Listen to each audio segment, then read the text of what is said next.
This podcast does not provide medical nor legal advice.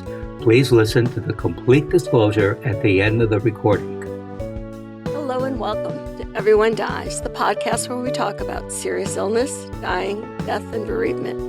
I'm Marianne Matzo, nurse practitioner. I use my experience from working as a nurse for 46 years to help answer your questions about what happens at the end of life. And I'm Charlie Navarrete, an actor in New York City, and here to offer an every-person viewpoint to our podcast. We are both here because we believe that the more you know, the better prepared you are to make difficult decisions in a crisis. Welcome to this week's show. Please relax, get yourself some pumpkin spice tea and a slice of apple pie, and thank you for spending the next hour with Charlie and me as we talk about what you can do now to prevent an early death. Like the BBC, we see our show as offering entertainment, enlightenment, and education, and divide that into three halves to address each of these goals. Our main topic is in the second half, so feel free to forward to that ragtime free zone. In the first half, Charlie has our recipe of the week and continues his series reporting about Supercentarian obituaries. This week, he's talking about Mamie Kirkland, who was born in 1908 and died at age 111 in 2020. In the second half, I'm going to talk about things that you don't need to die from and that you have control over in terms of, well, I say control over. How much control do we have over anything? But a measure of control over whether or not you get a disease. And in our third half, our podcast advisor, Tom Hartman, joins us with his review of the film Tuesday. How are you, Charles? Well, Marianne, first, pop of the hat to former President Jimmy Carter. Today, I got my thing here. Wait a minute. Wait. Oh. You. Aren't you glad I don't put stuff away? Yes. Okay. Speaking of not a supercentenarian, but a centenarian, former President Jimmy Carter, 100 years old today, Marianne. He deserves a happy birthday song. Yes, he does. What? Da da da da da da da. Bum bum bum. There we are. So 100 years old. Well, happy birthday, President Carter. Absolutely.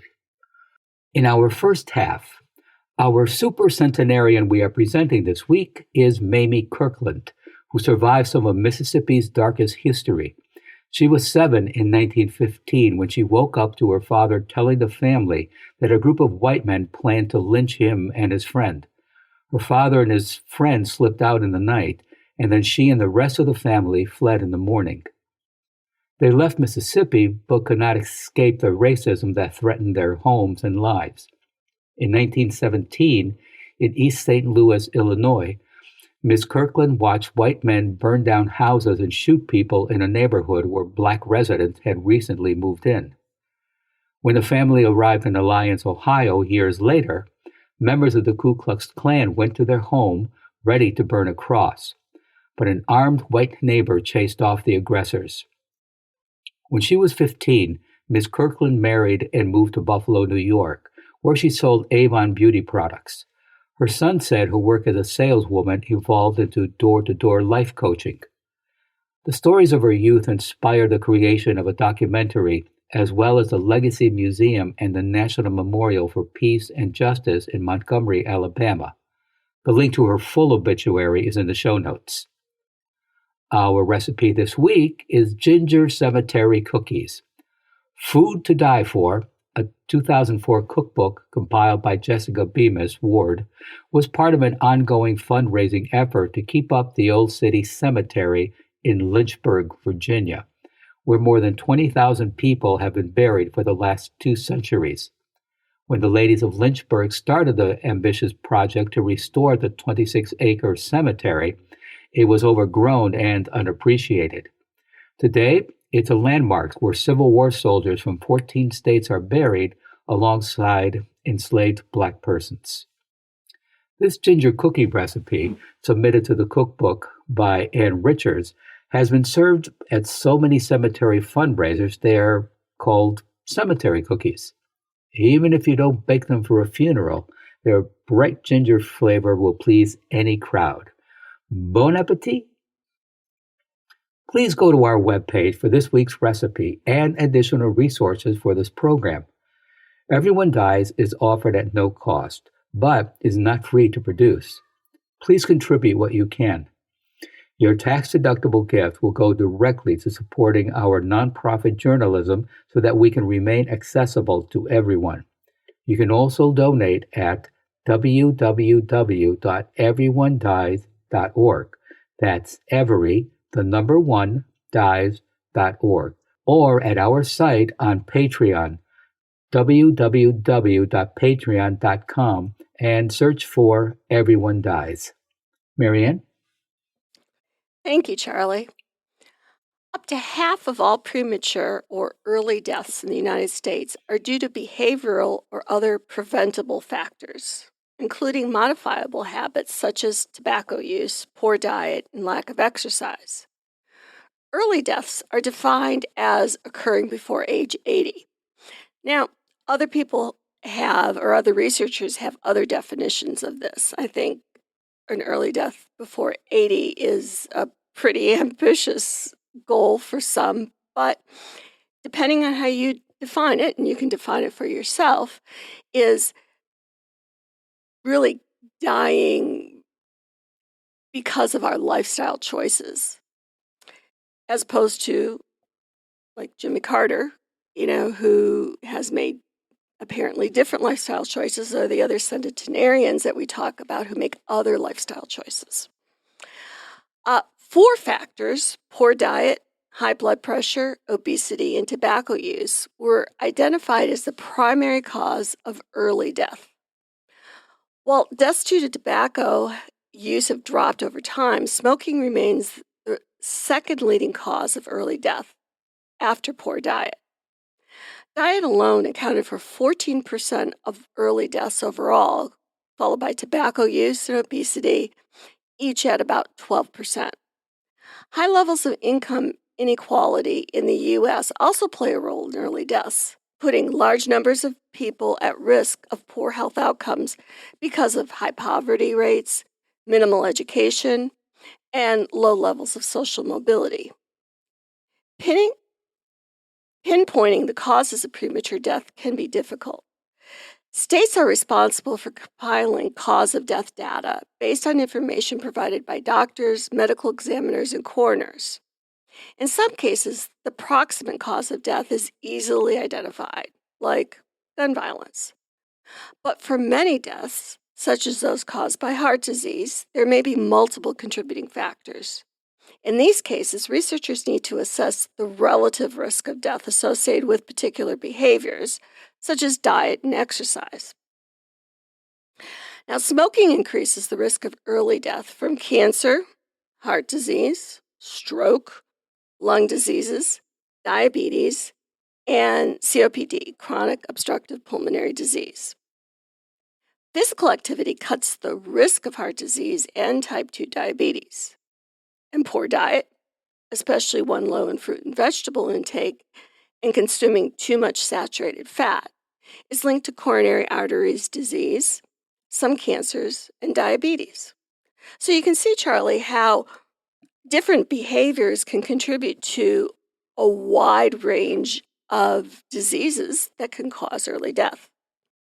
Modifiable risk factors, meaning things that we have control over, are largely responsible for each of the leading causes of death.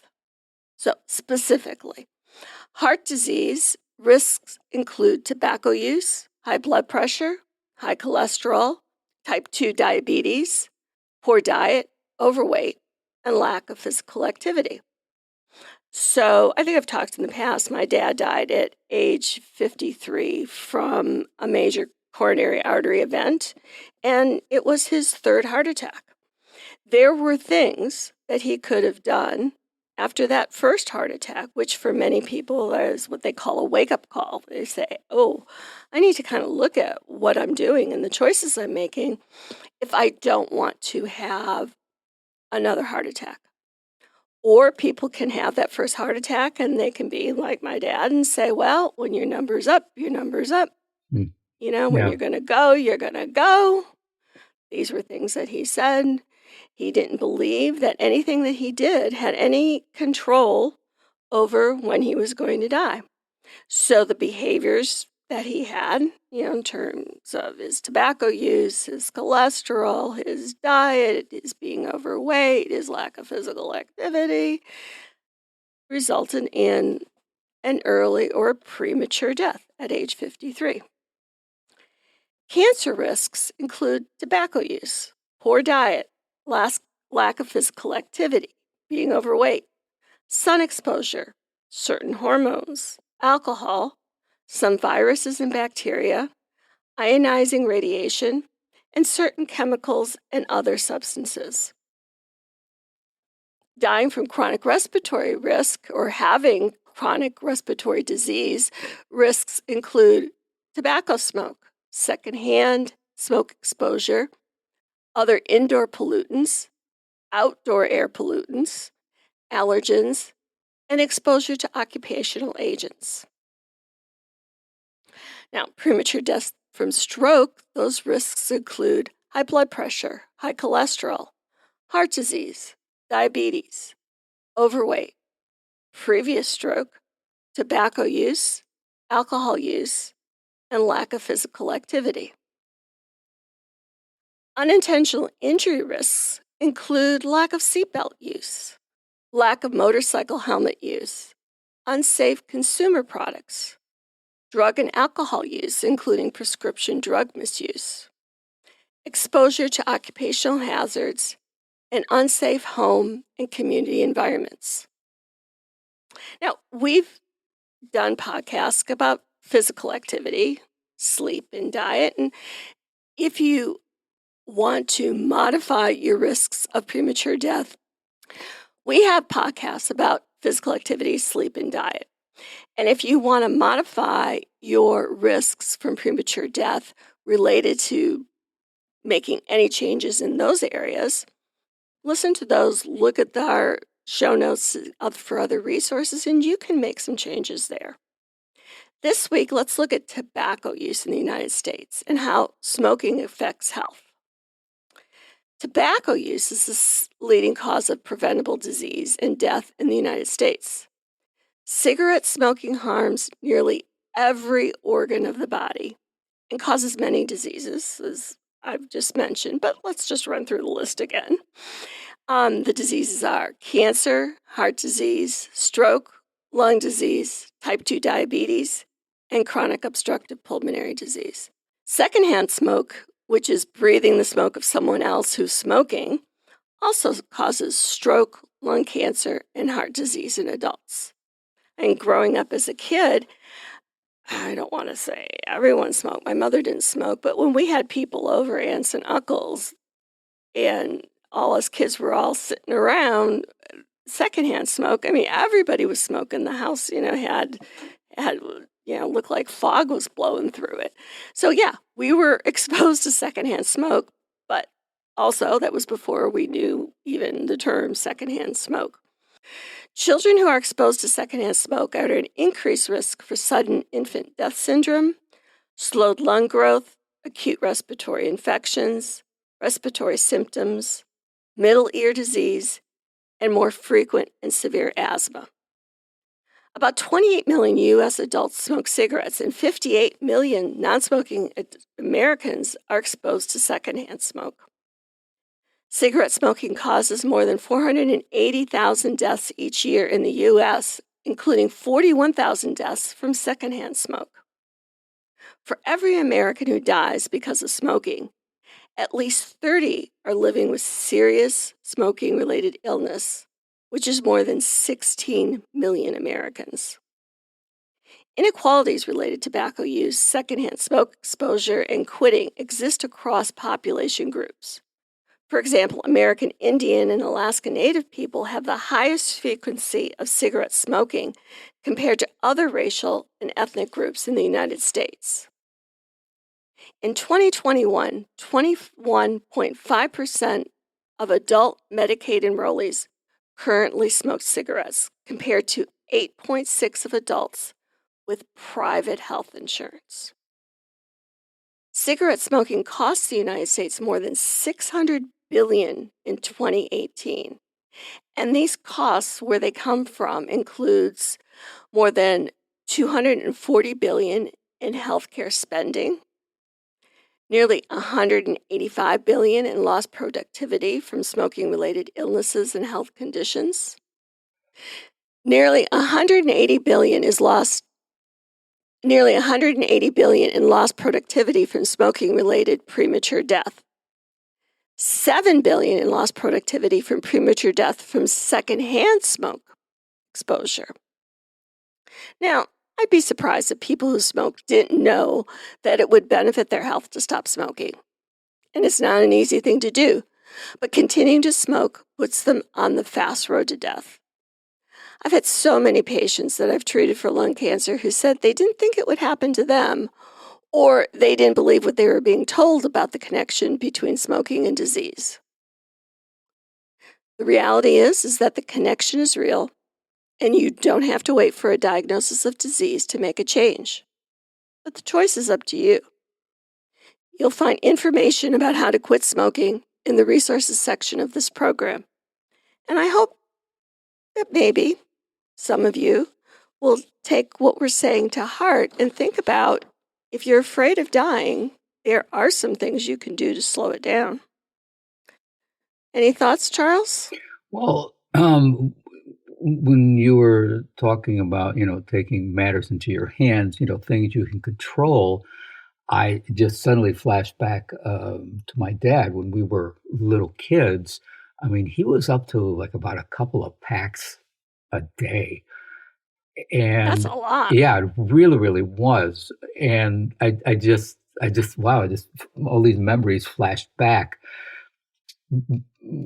With my mother, it was mostly she just did not like the smell of the smoke.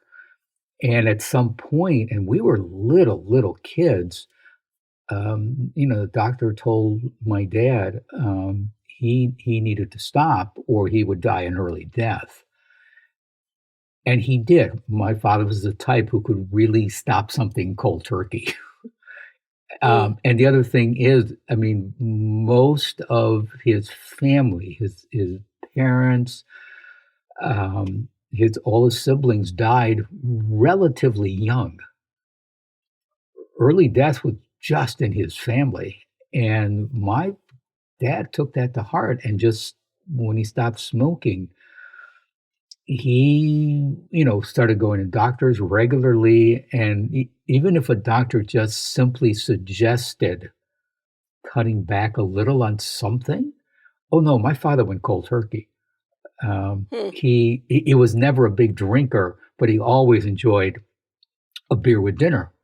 It was, and at some point, the doctor didn't say, "Oh, you're drinking too much," but just simply, you don't want to go, get into a habit of maybe 2 or 3 drinks. And he explained to my dad about, alcohol and everything, though it was beer. And my father stopped drinking, just a bottle of beer, which had always given him pleasure. But he was able, what is it called? Is it called non-alcoholic beer? Yeah. Yeah, that he enjoyed the taste of it, so he would have on occasion, like a non-alcoholic beer. And really, I mean, he just died 2 years ago at 97, and he just, toward the end of his life, on occasion he would have a regular beer. But not always. He just knew. He knew about eating well. He would cut off different forms of food, and even again toward the end of his life, when he would allow himself, things that were maybe more sometimes like greasy food or something high in, I don't know, fat or something, in moderation. He just really knew how to. That there was a limit. He could enjoy it a little bit, and that's it. You can't go overboard with it. And actually, as I'm saying this, we discussed this a couple of shows ago. Yeah, somewhere along the way, I started doing the same. I I love me a good hamburger or a good steak, but I don't do that all the time anymore. And Hmm. um, I often don't sit down and have a big hamburger in one sitting. I like have half of it, or just parts of a steak, Well, see, and it that yeah. moderation Hmm. in things like sugars and fats and steaks and barbecue, Yeah. so far, there's evidence to say that's the way to go. The new evidence regarding smoking, though, is that even cutting down of smoking is really not enough. That your body is not made Hmm. to have the tars and Well, nicotines yeah, right, and right, of things in course. your lungs. Yeah. And quitting helps your lungs to recover to a certain degree and clear them out to a certain degree. The damage, whatever damage we've done to our lungs by smoking, is not going to go away. But they can heal to a certain degree, and you're not going to cause any more damage. So, of the modifiable risk factors that we're talking about, because we know that everyone's going to die, but our theme of this series is that you don't have to be in a hurry to do it, and you're really fast tracking yourself on that road by smoking. Yeah.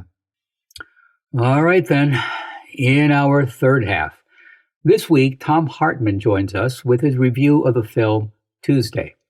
Tom is retired from working for nonprofit agencies. He is our advisor regarding fundraising, reviews grant proposals, and provides consultation to Everyone Dies Management.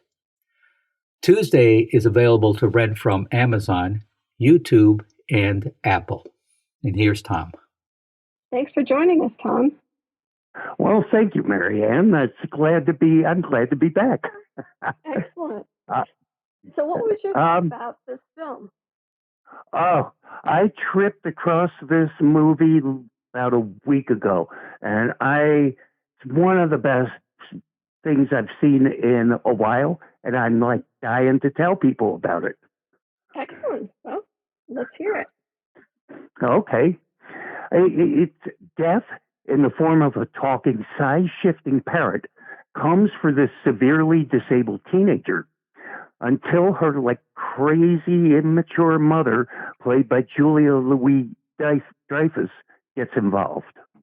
This is a British movie that starts out as kind of a light, twee little comedy, and then about halfway through, it transforms itself into this otherworldly, deeply moving film with lovely images and powerful words. It sort of warms you up and then confronts you with gripping theological questions. What does death mean? What does other people's death mean? What does my death mean? What is the purpose of my life? Is there an afterlife? How do I live when my life's been destroyed? This is a first feature film by a young British woman named Dana Arnusis-Pusick. She's written a screenplay with a very tight plot, interesting human characters who behave like normal people who speak smooth, elegant dialogue. And she loads that up with beautiful image after beautiful image. I had hardly noticed Anna Meredith's score until they had this 10-minute scene with no dialogue that provides the movie's transition from light to deep. It gives the images this hypnotic power that perfectly prepared me for the remainder of the movie. It only has about three main characters. The young girl, her mother, and a home health care nurse. And these actresses are pitch perfect in moving from comedy to tragedy to dignified acceptance. And Death is voiced by Arinze Tene, and his rich African voice can be both deeply soothing and terrifying. And he can swing from one to the other in the space of like a sentence. You know, I like highly recommend everybody see this movie. And that's what I have to say. Well, I hadn't heard about this film at all, Tom, until you wrote about it, and so of course, yeah, I had to watch it, and it usually, when death comes, it's the Grim Reaper, it's the guy in the hood with the scythe, and so for it to be a parrot. Yes, I was sort of like, okay, what is this going to be? Is this like a version of the Seventh Seal where death takes a holiday, where you get the Grim Reaper? But, in Jungian psychology, birds are, a representation of the soul. Mm. So, you equate, birds flying with, the soul taking off. Or even the myths about I can remember my mother would say, like if a bird, was outside the window, the wives' tale was that death was coming to that house. Did you ever hear that? A crow, yeah. That, when I went to Catholic school, a bird would come to the window, and that was like, the nuns would say, that's the Holy Spirit, and everybody say a prayer. Oh. And we went to the same Catholic school, so I don't remember that. But that's a thing too. Yeah, but again, there, that bird image with the Holy Spirit. Right. So, like, once I started to think about this a little bit more, it becomes deeper and deeper. And then we won't give any real hard things away, but when this young girl, this 15-year-old girl, meets death, most people either try to bargain with death or try to convince, go away, don't take me, let me live. She's telling him a joke. and I wasn't quite sure if she knew it was death at that point, or, if she was so ready to go as a partner.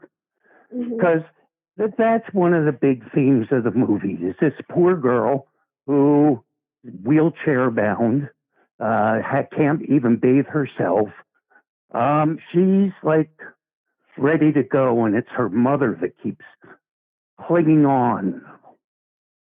And the mother who tries to defeat death, tries to keep death away from her daughter. And as a mother of two daughters, I watched that and I thought, yeah, I would do at least what she did to try to keep death from my girls. If I could control that, if I could keep them away, And it's, while she's having that fight, she becomes more mature and more grown up and more in tune with her own daughter. It stops becoming all about her and starts becoming about her daughter.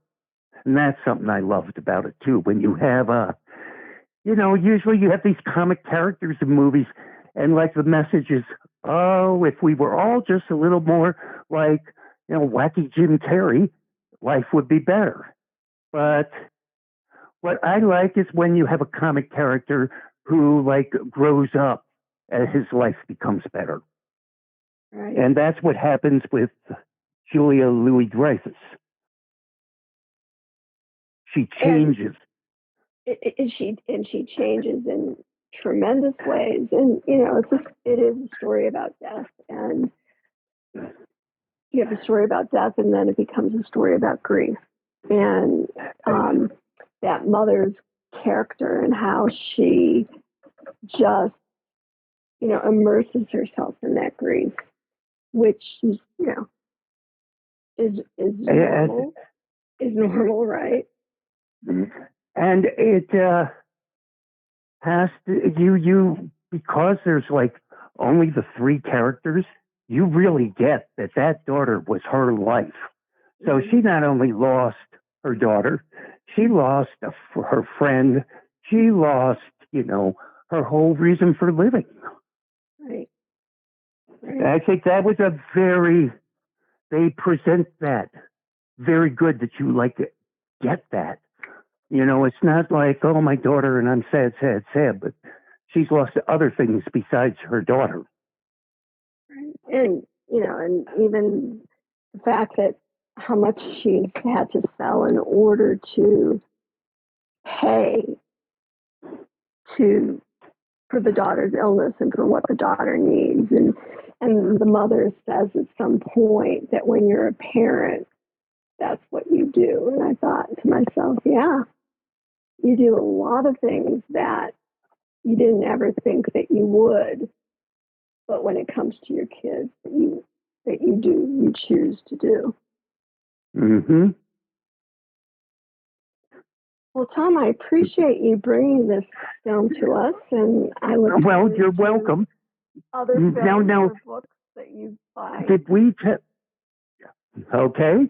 Did we tell people where they can find this? Yes, because it's available to rent on Amazon, Apple, Microsoft, and YouTube.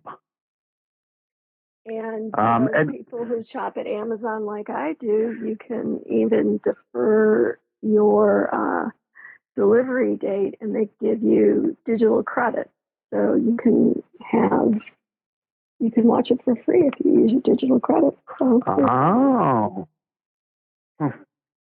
Yeah. Well, then, yeah, definitely Amazon people should watch it because it's well worth the time. Absolutely. Well, Tom, thank you for that review. It's been great talking to you again. All right, Marianne, and hopefully we'll be talking again soon. Excellent. Bye-bye. Thank you. Bye. Thanks for your review, Tom. And that's it for this week's episode. Stay tuned for the continuing saga of Everyone Dies, and thank you for listening. This is Charlie Navarrete, and from Dr. Martin Luther King Jr., you died when you refused to stand up for right. You died when you refused to stand up for truth. You died when you refused to stand up for justice. And I'm Marianne Matzo, and we'll see you next week. Remember, friends don't let friends die young. And every day is a gift. This podcast does not provide medical advice. All discussion on this podcast, such as treatments, dosages, outcomes, charts, patient profiles, advice, messages, and any other discussion are for informational purposes only and are not a substitute for professional medical advice or treatment. Always seek the advice of your primary care practitioner or other qualified health providers with any questions that you may have regarding your health. Never disregard professional medical advice or delay in seeking it because of something you have heard from this podcast. If you think you may have a medical emergency, call your doctor or 911 immediately. Everyone Dies does not recommend or endorse any specific tests, practitioners, products, procedures, opinions, or other information that may be mentioned in this podcast. Reliance on any information provided in this podcast by persons appearing on this podcast at the invitation of Everyone Dies or by other members is solely at your own risk.